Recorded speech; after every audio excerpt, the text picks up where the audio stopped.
To do the introductions. Okay. Ladies and gentlemen, we're here with the great Joe Sirola, the dapperest man in show business, a John Hopkins man, a Heidelberg man, and a man who obviously spent a lot of time with Bill Blass. He knew Ethel Merman. So what's your story?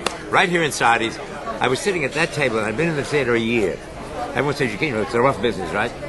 And one year, I was very lucky. I was starring in a soap opera called The Brighter Day. The Brighter Day? Brighter Day. And I was in rehearsals for Molly Brown.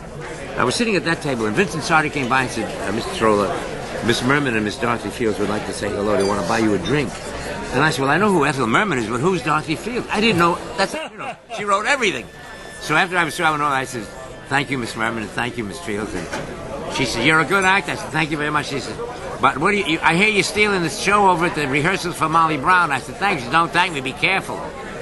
She said, I did a show called Red Hot and Blue. You ever hear of it? There was a girl named Ginger Rogers in it. You ever hear of her?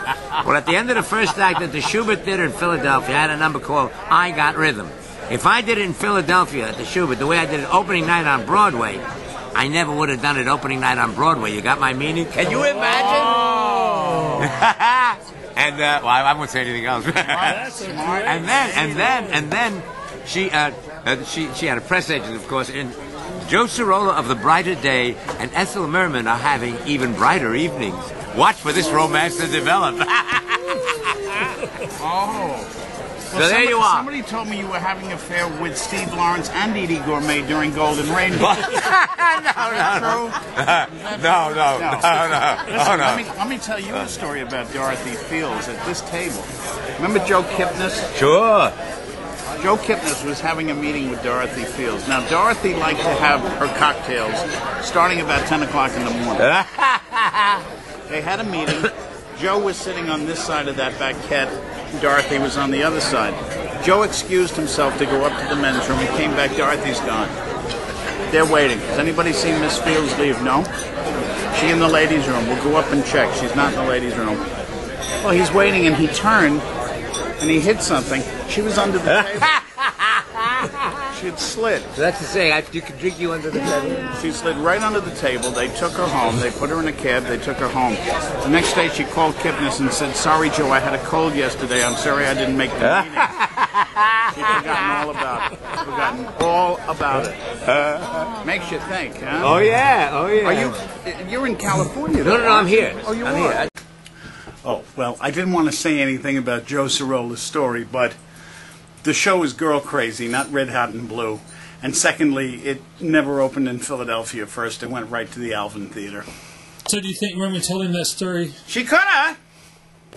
So what do you have to say? I got into the gay men's chorus tonight.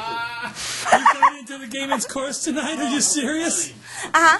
That's fantastic. Do you have to cut your hair? No, I have to wear a tuxedo. Do you want to buy me a tuxedo? Let me see it. Of course. Oh, really? I would be proud to buy you. Is that because you're my boyfriend? Of course I'm This is going to be on the internet because my dad is not going to like that. Your dad is not going to like you being a part of the gay men's chorus or being your boyfriend? The second part.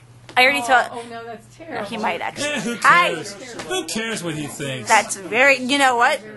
He would probably say that's the truest thing you've ever said. So, how many performances have you seen? What do you mean? Of this show? Tonight is 34. You've seen it 34 times. Uh-huh. And have you noticed any differences? Well, yeah, I mean, it's gotten better. There's some lines that have gotten better and some lyrics that got... You Are a Stranger got a lot better, like, on Tuesday. Why is that? Why? Oh, because Jimmy sang my lyrics.